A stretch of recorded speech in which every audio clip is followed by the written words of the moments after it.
सो हे learners, कैसे हैं आप सभी लोग। एवरीथिंग लर्निंग में आपका बहुत बहुत स्वागत है। आशा करता हूँ आप सब लोग बढ़िया होंगे, स्वस्थ होंगे।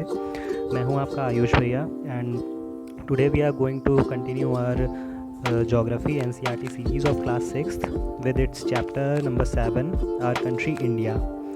And फ्रेंड्स, अगर आप अभी तक आपने ये चैनल सब्सक्राइब नहीं किया है so please subscribe and also hit the bell icon so that ऐसे ही good quality, well research and authoritative content आपके पास पहुंचता रहे। And if you like this video, please like and also share with your friends, okay, so that they can also learn from it. Okay, so let's begin our video.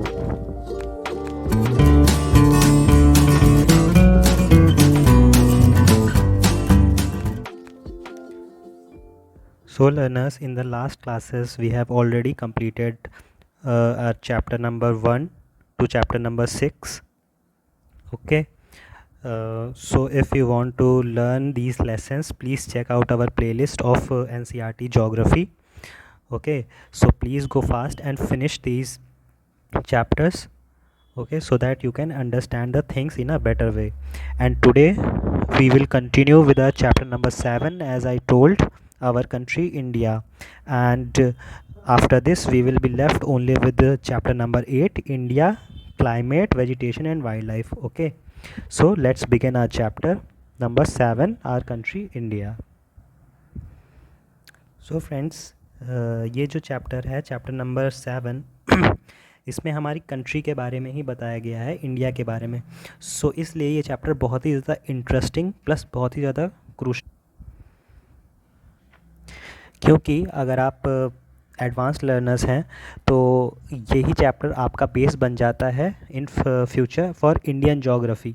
Okay, जो बहुत ही wide spread subject है, ठीक है, उसका base यहीं से शुरू होता है। And even if you are just a normal person, so अपनी कंट्री के बारे में जानना, ओके, इंडिया के बारे में जानना is very important for your general awareness. Okay, आपको बेटर सिटीज़न बनाता है, अवेयर सिटीज़न बनाता है। ओके, तो सिंपली हम यहाँ पर अपनी कंट्री के बारे में ही पढ़ने वाले हैं। सो इंडिया के बारे में आपने सुना ही होगा कि हमारा देश बहुत वास्ट है और बहुत डाइवर्स तरीके के लैंड फॉर्म्स मिलते हैं, जैसा लास्ट चैप्टर में भी मैंने बताया था। ओके, सो जैसे कि इस चैप्टर में दिया हुआ है हमें कि हमारे पास नॉर्थ में, इंडिया के नॉर्थ में लॉफ्टी हिमालयाज़ हैं। Lofty means very great heights. Okay, and we have Arabian Sea in the west, Bay of Bengal in the east, Indian Ocean in the south. Okay, so ये तीनों, Arabian Sea, Bay of Bengal and Indian Ocean, ये आपकी water bodies हैं जो India को surround करते हैं। And in the north we have the great Himalayas. Next, it is talking about the area of our country, कि हमारी इंडिया का लैंड एरिया का विस्तार कितना है। Okay, so it is basically 3.28 million square kilometre. सो ये एक फैक्ट है, डेटा है। ओके, वैसे तो फैक्ट्स वगैरह हमें इतने नहीं याद रखने होते हैं, बट ये आपकी कंट्री के बारे में है, इंडिया के बारे में है, और ये कांस्टेंट ही रहेगा मोस्ट ऑफ द टाइम। और ये क्वेश्चन बहुत कॉमन है, इसलिए ये आपको ज़रूर से मेमोराइज़ कर लेना चाहिए that 3.28 million square kilometre is the area of India. Okay, and now it's talking about its north to south extent, and that is 3200 kilometers. north south extent कितना है? 3200 kilometers. and what about its east to west extent, मतलब waste से लेकर east तक की जो India का extent है, उसकी चौड़ाई जो होगी, जो हम लोग बोल सकते हैं, वो कितनी होगी? 2900 किलोमीटर। सो 3200 उसकी लंबाई है एंड 2900 किलोमीटर उसकी चौड़ाई है। ओके, सो ये फैक्ट्स आप याद रख लीजिए। And as told, we have a diversity of land forms. ठीक है, डाइवर्सिटी है, तरह तरह की विभिन्नता है लैंड फॉर्म्स में। ओके, और बहुत तरह की वैरायटी है in its climate, vegetation, wild life, language and culture. Okay, climate means क्या होता है? जो जलवायु है, इंडिया की जलवायु जैसी भी है, बहुत वेरिएशंस है उसमें। नॉर्थ में अलग है, एंड मिडिल में अलग है, सेंट्रल इंडिया में अलग है, ओके, साउथ में अलग है। वेजिटेशन मीन्स उसकी पेड़ पौधे जो ठीक है। फ्लोरा एंड फौना जो है, फौना बेसिकली फ्लोरा होता है वेजिटेशन, वो बहुत वैरायटी का है। एंड इट्स वाइल्ड लाइफ जो कि फौना जिसे हम कहते हैं, मतलब जीव जंतु बहुत तरीके के हैं, ठीक है, इंडिया में पाए जाते हैं। आपने भी देखे होंगे। एंड लैंग्वेजेस, भाषाएं इंडिया में बहुत तरह की हैं। एंड कल्चर, ओके, संस्कृतियाँ ये भी बहुत तरीके की हैं। Okay, so we have diversity of things and still we find unity in all of them. Okay, there is a unity which binds us as a nation. Okay, जैसे हम लोग, वो आपने सुना ही होगा ना, unity in diversity, so that is our India.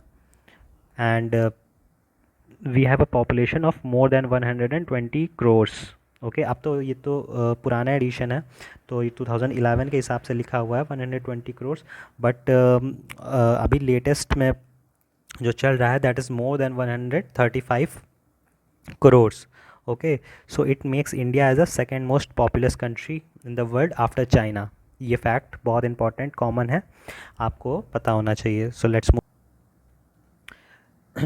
तो अब हम पढ़ेंगे इंडिया की लोकेशनल सेटिंग, मतलब इंडिया की लोकेशन कहाँ है, वो हमारी पृथ्वी पर कहाँ पे एग्जिस्ट करता है। तो लास्ट चैप्टर्स में हम लोगों ने ऑलरेडी कवर कर लिया है ये northern hemisphere, southern hemisphere, okay, eastern and western hemisphere, all these latitudes and longitudes. तो अगर वो चैप्टर आपने अभी तक नहीं पढ़ा है उसको अच्छे से कवर कर लीजिए, ठीक है, तभी आपको चीज़ें आगे अच्छे से क्लियर होती जाएंगी। So now India, it is located in the northern hemisphere. Okay, अगर ये अर्थ है and this is your equator at 0 degree, so India lies somewhat here in the northern hemisphere. Okay, northern hemisphere में lie करता है and the tropic of cancer 23 degree 30 minutes north, almost half through the country. ये भी हम लोगों ने last chapter में cover किए हुए हैं, that the tropic of cancer जो कि यहाँ से 23.5 डिग्री से पास होती है, okay, that cuts India into almost 2 equal halfs, 2 हिस्सों में डिवाइड कर देती है। और इंडिया का जो लैटिट्यूडनल एक्सटेंट है, मतलब कि नॉर्थ में उसकी कौन सी लैटिट्यूड टच होती है और साउथ में जो उसका साउदर्न मोस्ट पॉइंट है वहाँ पे कौन सी लैटिट्यूड टच होती है, तो 8 degree 4 minutes in the north and 37 degree, sorry 8 degree north, 8 degree 4 minutes north in south, southern most point, and 37 degree 6 minutes north in its northern most point. So ये आपका हो गया लैटिट्यूडनल पॉइंट्स। ओके, अभी हम इसको map के माध्यम से भी समझेंगे। And now it's longitudinal extent. So India का वेस्टर्न मोस्ट पार्ट और ईस्टर्न मोस्ट पार्ट, इन दो लॉन्गिट्यूड्स को टच करता है। ओके, जैसे आपको मैं मैप में जैसे कि आप ये देख सकते हैं, ये लैटिट्यूडनल एक्सटेंट के लिए हमें यहाँ से जो लैटिट्यूड पास हो रही होगी उसका मेजर लेना होगा। एंड और ये साउथ में जिसका जो साउदर्न मोस्ट पॉइंट है उसको टच करते हुए जो लैटिट्यूड पास हो रही होगी, ओके, ये दोनों इसकी हो जाएंगी लैटिट्यूडनल एक्सटेंट। और लॉन्गिट्यूडनल के लिए हमें इसका वेस्टर्न मोस्ट पार्ट देखना होगा, ये गुजरात का समवॉट यहाँ पे जो पास हो रहा होगा, and this is your Arunachal Pradesh से जो लॉन्गिट्यूड टच हो गया, तो ये इसका लॉन्गिट्यूडनल एक्सटेंट हो गया। Okay, longitudinal, and this is your latitudinal. Okay, so I hope आपको डायग्राम से चीज़ क्लियर हो गई।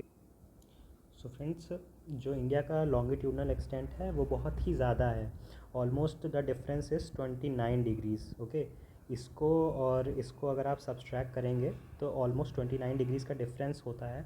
तो जैसे कि लास्ट चैप्टर्स में हम लोगों ने लोकल टाइम को पढ़ा था, ओके, सो लोकल टाइम जो होता है वो बहुत वेरी कर जाता है फ्रॉम वेस्ट टू ईस्ट, तो इसलिए वेरी वेरी करता है, and that is almost about 2 hours.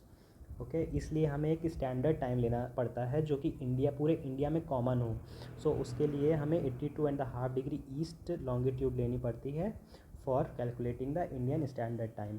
Okay, so इसी को हम लोग, जो कि हम लोग पढ़ भी चुके हैं already, that is called as the standard meridian of India.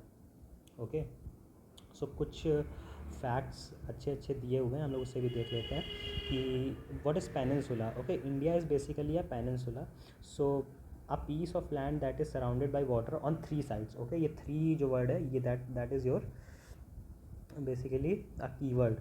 Okay, so कोई भी लैंड, पीस ऑफ लैंड जो कि 3 साइड्स बाय वाटर से सराउंडेड है उसे हम लोग क्या कहते हैं, पेनिनसुला कहते हैं। जैसे ये आपका इंडिया है ना, for example this is your India, so ये 3 साइड्स, ये साइड आपका अरेबियन सी, ये साइड आपका Indian Ocean, and this side your bay of Bengal. So ये क्या हो गया, इंडिया पेनिनसुला हो गया।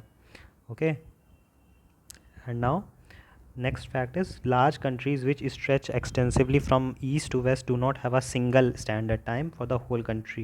The US and Canada have 7 and 6 time zones respectively. Do you remember how many time zones are there in Russia? Okay, so वही बात बताई जा रही है that जो countries जिनका longitudinal extent बहुत ही ज़्यादा होता है वहाँ पे सिंगल सिंगल स्टैंडर्ड टाइम नहीं होता है बल्कि मल्टीपल स्टैंडर्ड टाइम्स होते हैं। जैसे कि आपका यूएस और कनाडा, यूएस में कितने हैं, 7 हैं, एंड कनाडा में 6 हैं। और लास्ट चैप्टर में हम लोगों ने पढ़ा था ये रशिया में कितने थे, तो आपको उसका आंसर हमें बताना है। आप इसको अगर आपने वीडियो नहीं देखी आप दोबारा देख के ओके एनसीईआरटी पढ़ के आप हमें इसका आंसर कमेंट बॉक्स में बताएंगे। ओके, और जहाँ तक बात है इंडिया की, तो इंडिया का एक ही स्टैंडर्ड टाइम होता है। And now we will study about India's neighbours. India's neighbours बोले तो वो कंट्रीज़ जिनकी लैंड बाउंड्री इंडिया से टच होती है। Okay, so those countries are total in 7 numbers. Okay, first is your Afghanistan. Okay, Afghanistan आप देख सकते हैं यहाँ पे टच हो रहा है। ओके, पाकिस्तान पूरा गुजरात से राजस्थान, पंजाब, जम्मू कश्मीर पूरा आपका ये लैंड बॉर्डर है। And this one is your Nepal. Okay, Nepal कहाँ से, आपका उत्तराखंड से लेकर, this is your Uttarakhand, this is your Uttar Pradesh, this is your West Bengal. Okay, ये स्टेट से टच होता है। Then it's your Bhutan country, Bhutan आपकी West Bengal, okay, Assam and Arunachal Pradesh इन सब से टच होता है। And after this China. Okay, China ही बहुत सारी स्टेट से टच होता है, आपका लद्दाख हो गया, हिमाचल प्रदेश, उत्तराखंड एंड अरुणाचल प्रदेश, है ना, all this, and west Bengal, all this states touch with China. And next is your Myanmar. Myanmar आपका मिज़ोरम, मणिपुर, नागालैंड, अरुणाचल प्रदेश, ओके, इन सब स्टेट से टच होता है। आफ्टर दिस बांग्लादेश, आपका west Bengal, and this is your Meghalaya, okay, somewhat maybe Assam, ठीक है, all these countries are your neighbours. और आप एक ये नाम देख रहे होंगे यहाँ पे, Tibet. So Tibet is not recognised as a country, okay, और ये चाइना के अंडर ही आता है, सो इसे हम लोग कंट्री कंसीडर नहीं कर सकते हैं। इसीलिए टोटल नंबर ऑफ़ कंट्रीज़ आपकी कितनी हो जाएंगी नेबर में, 7। ओके, एंड और आप इस मैप को, जो ऊपर मैप था उसे आप देखकर हमें बताएंगे कि वो कौन कौन सी कंट्रीज़ हैं जो do not have access to any ocean और सी, मतलब लैंड लॉक्ड कंट्रीज़ कौन सी हैं, वो आपको हमें कमेंट सेक्शन में बताना है मैप में देखकर। Okay, and your island neighbours आपके कौन कौन से हैं, they are your Sri Lanka and Maldives. Okay, and Sri Lanka is separated from India by Palk strait. Palk strait याद करिए, हम लोगों ने लास्ट लेसन्स में भी पढ़ा था। सो मालदीव्स इस मैप में हमें नहीं देखने को मिल रहा है, बट यहाँ से जब हम और नीचे जाते हैं ना तो हमें यहाँ पे मालदीव्स देखने को मिलता है, वो भी आइलैंड नेशन है। And this is your Sri Lanka. Okay, and between India and Sri Lanka is your पाक स्ट्रेट। ओके, ये जो वाटर बॉडी यहाँ पे है ना, इसे हम लोग पाक स्ट्रेट कहते हैं, पाक straight.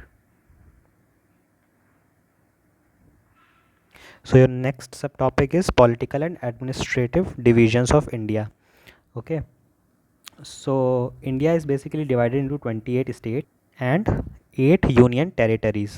Okay, and Delhi is your national capital territory, and the state have been formed mainly on the basis of languages.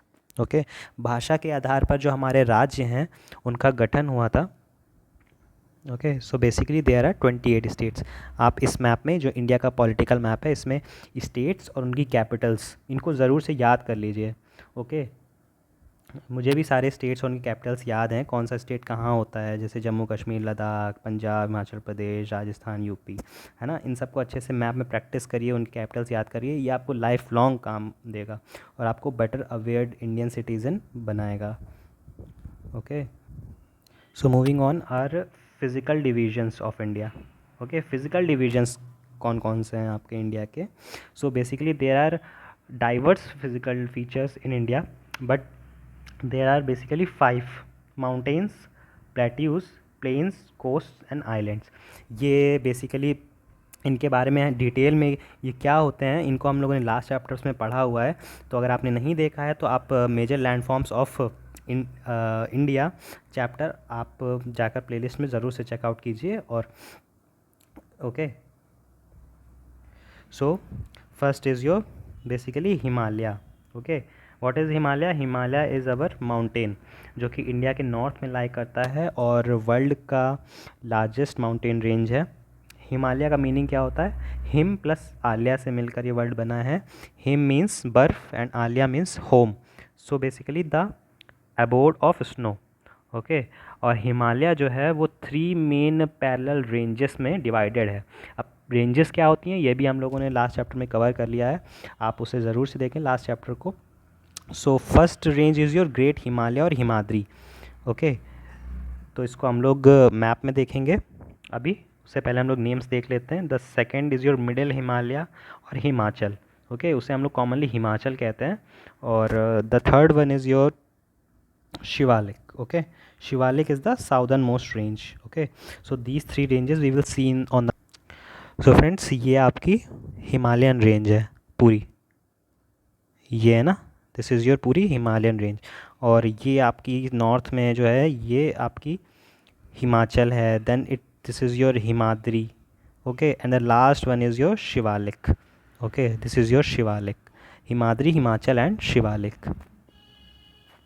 And friends, आपको पता होगा कि बहुत सारे हिल स्टेशंस जो कि घूमने जाते हैं ना हम लोग, वो हिमालयाज़ में लोकेटेड है।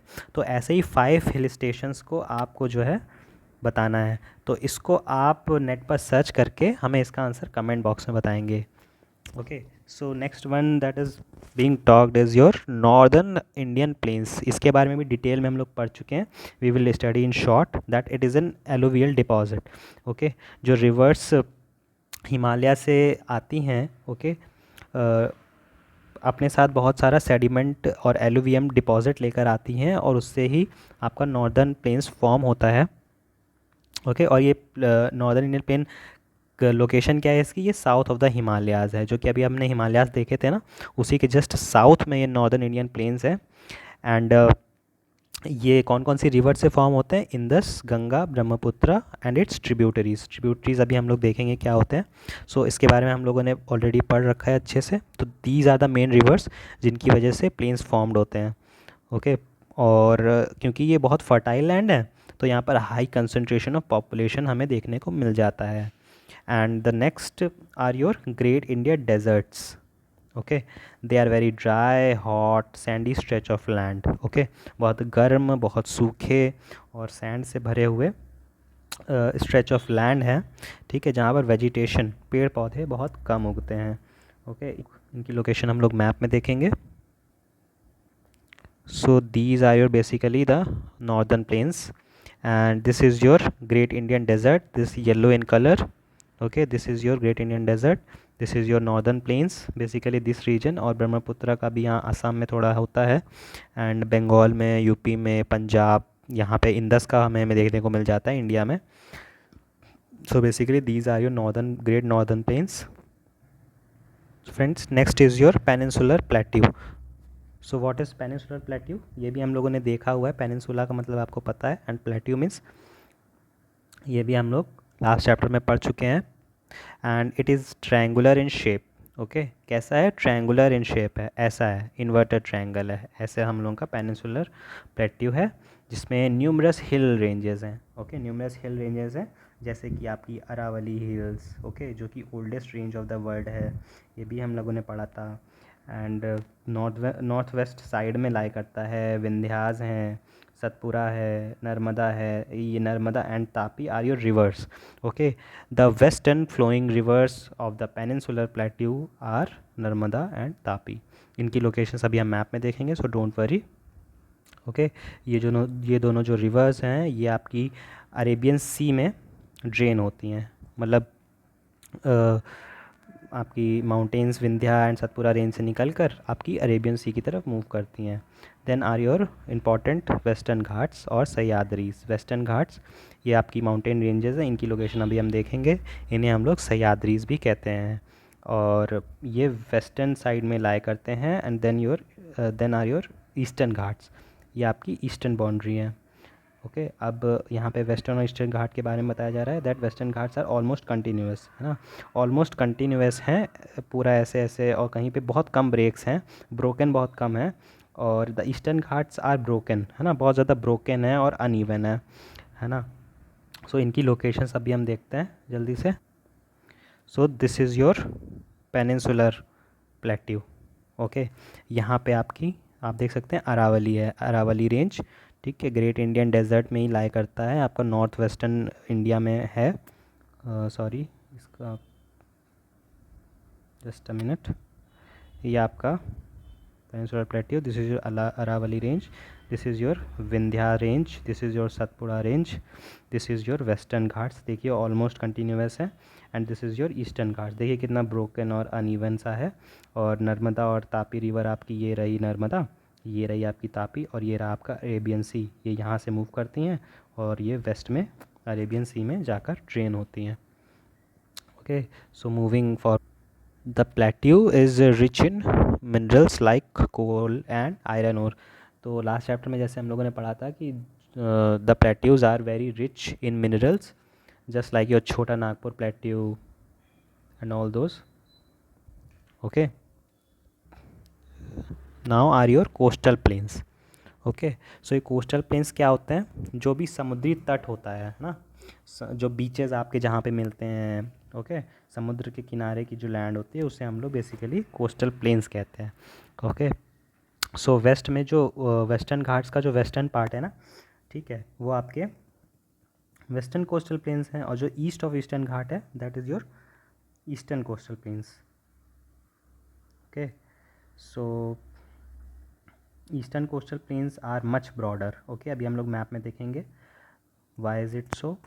and there are number of eastern flowing rivers like the Mahanadi, Godavari, Krishna, Kaveri that drain into the Bay of Bengal. Okay, there is a fertile delta at their mouth and Sundarban delta is formed where the Ganga Brahmaputra flow into the Bay of Bengal. Okay, so ये भी अभी हम लोग map में देखेंगे। So this is your western coastal plains, बहुत narrow हैं आप देख सकते हैं, और यहाँ पे कोई रिवर ड्रेन भी नहीं हो रही है। Okay and this is your eastern coastal plains, बहुत ब्रॉड है। ओके और बहुत सारी रिवर जैसे कि Mahanadi, okay Godavari, Krishna, Kaveri river, these river drain into this bay of Bengal, this is your bay of Bengal में ड्रेन करते हैं। एंड यहाँ पे ये डेल्टा भी फॉर्म करते हैं। ओके और सो कुछ फैक्ट्स हैं वो भी हम लोग देख लेते हैं। That water alluvial deposits. Okay alluvial deposits are these are very fine soils brought by rivers and deposits in the river basin. Okay जैसा मैं ऑलरेडी बता चुका हूँ, आपको समझ में आ गया होगा, फाइन सॉइल जो रिवर्स कैरी करती हैं and deposit in their river basin. Okay so next is your tributary. So tributary is what, a river or stream which contributes its water to a main river by discharging it into a main river from either side. Okay तो उसे हम लोग tributary कहते हैं। तो क्या होता है, जैसे फॉर एग्जांपल कोई छोटी रिवर यहाँ से ऐसे आ रही है और वो आके किसी बड़ी रिवर में मिल जाती है ऐसे। ओके तो वो उसे हम लोग क्या कहते हैं, ट्रिब्यूटरी कहते हैं। ट्रिब्यूटरी इसलिए क्योंकि वो अपना जो वाटर है वो इसमें ड्रेन कर रही है, ट्रिब्यूट कर रही है ना, वो अपने साथ वाटर का ट्रिब्यूट लाती है और उसे बिग रिवर को दे देती है, इसीलिए हम लोग इसे ट्रिब्यूटरी कहते हैं। Okay so next are fact is the Ganga and the Brahmaputra form the world's largest delta. Okay that is your Sundarban delta, उसके बारे में बताया जा रहा है कि this is a triangular in shape, it is an area of land formed by the river mouth of the river where rivers enter the sea, that point is called the mouth of the river. Okay अब इससे मैं diagram से आपको समझा देता हूँ।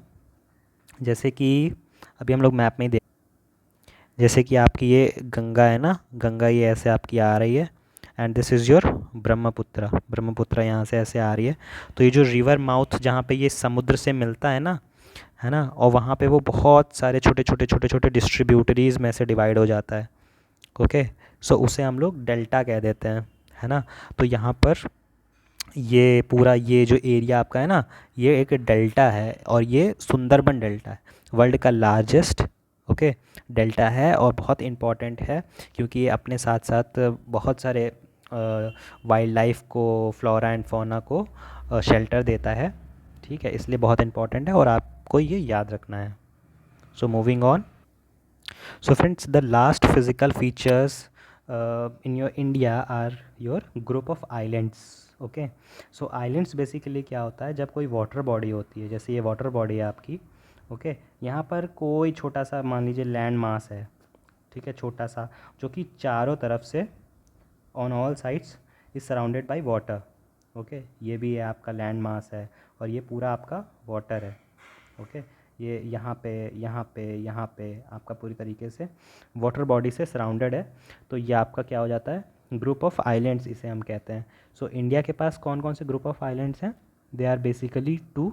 The first is your Lakshadweep island, इसकी location अभी हम देखेंगे, जो कि अरेबियन सी में है और इसे हम लोग कोरल आइलैंड्स भी कहते हैं और ये केरला के वेस्ट में है। ओके, अब इसकी लोकेशन हम लोग मैप में देखेंगे। And the second one is your Andaman and Nicobar islands. Okay, Andaman and Nicobar islands ये कहाँ पे हैं, the southern east of Indian mainland in the Bay of Bengal. Okay, so इनकी लोकेशन हम लोग देखेंगे मैप में।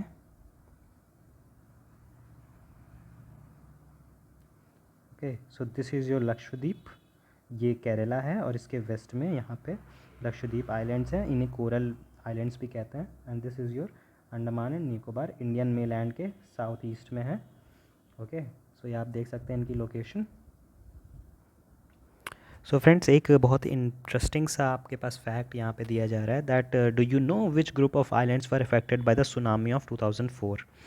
ओके, सो आपको क्या करना है, एक छोटी सी एक्टिविटी है कि find out through newspaper reports and speaking to people how in different ways people face this challenge when tsunami struck the Indian coast. Tsunami is a huge sea wave. Okay, tsunami is a huge sea wave generated due to an earthquake on the sea floor. Okay, 2004 में एक tsunami आई थी जिसने हमारे group of islands को effect किया था। Okay, और ये कौन सा ग्रुप ऑफ आइलैंड था, लक्षद्वीप था या अंडमान एंड निकोबार था, ये आपको सर्च करके हमें बताना है in the comment section. Okay, लोग आपको कैसे बताना है, न्यूज़पेपर से पढ़ के, रिपोर्ट से पढ़ के और लोगों से बात करके। ओके, तो बहुत इंटरेस्टिंग है, ये चीज़ों के बारे में आपको अवेयरनेस होनी चाहिए, बेसिकली करंट अफेयर्स है ना। सो अगर आपको सुनामी के बारे में नहीं पता है तो tsunami is a huge sea wave होती है, समुद्र की लहर होती है जो जनरेट होती है अर्थक्वेक से, भूकंप से, ऑन द सी फ्लोर, है ना। समुद्र में जब भूकंप आता है तो उससे जो लहर जो बहुत बड़ी सी पैदा होती है उसे हम लोग सुनामी कहते हैं और बहुत डिस्ट्रक्शन होता है उससे। और बहुत इंटरेस्टिंग सा यहाँ पे एक एक्टिविटी आपको दिखाई जा रही है, let me show you. So in 9th class की हमारी स्टूडेंट हैं अपर्णा सिन्हा, इन्होंने एक पोएम लिखी है उसी सुनामी पे बेस्ड। ओके, बहुत इंटरेस्टिंग सी पोएम है, मैंने ऑलरेडी पढ़ रखी है, आप इसको ज़रूर पढ़िए और सीखिए। एंड अगर आप में से किसी को पोएम लिखना पसंद है तो ज़रूर से इस तरह की पोएम्स आप लिखिए, है ना। और ये आपको हेल्प करती है to develop your writing skills, okay, thinking skills. And the second is your from small boy Vedant Swain of 4th class, उन्होंने ये ड्राइंग बनाई हुई है बहुत अच्छी सी, आप देख सकते हैं, ये सुनामी की ड्राइंग है।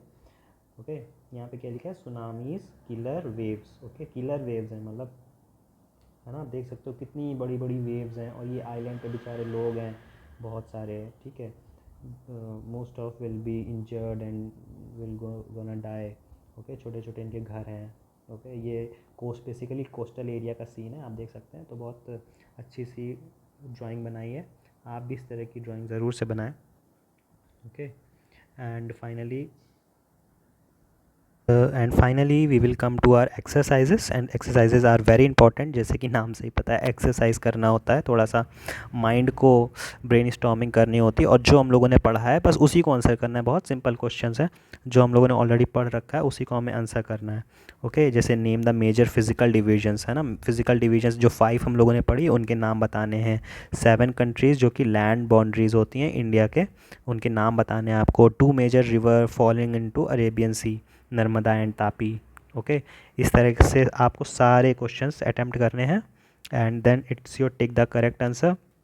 ओके, बहुत इजी सा है, ये भी आपको सारे सॉल्व करने हैं and the last is your fill in the blanks, ये भी आपको बताना है। ओके, इससे आपकी प्रैक्टिस होगी और आपको चीज़ें दिमाग में बैठ जाएंगी। So your last activity is your map skills. आपको एक मैप ख़रीदना है, ओके, इंडिया का। आप बेसिकली पॉलिटिकल मैप ले सकते हैं और आपको ये चीज़ें मार्क करनी है। Okay, tropic of cancer, standard meridian of India, state in which you live, Andaman and islands and Lakshadweep islands, western Ghats and eastern Ghats. बहुत ईजी सी एक्टिविटी है, आपकी मैप स्किल्स को बहुत स्ट्रॉन्ग करेगी, आपको फ्यूचर में काम आएगी। ओके, सो ये आप ज़रूर से करें। So we have finish this chapter. So learners, यहाँ पे हमारा chapter number 7 our country India finish होता है। आई होप सारी चीज़ें आपको अच्छे से समझ में आ गई होंगी। अगर इसके बाद भी कोई आपका डाउट, क्वेरी या सजेशन रह जाता है तो आप हमें ज़रूर से कमेंट बॉक्स में बता सकते हैं। ईमेल आईडी भी डिस्क्रिप्शन बॉक्स में दे दी गई है। ओके, सो अगर आपको वीडियो अच्छा लगा हो, सारी चीज़ें समझ में आ गई हो, तो please like, share and subscribe, ताकि फ्यूचर में भी आपको ऐसा गुड क्वालिटी कंटेंट मिलता रहे। Okay, so thanks for watching and keep learning. Thank you.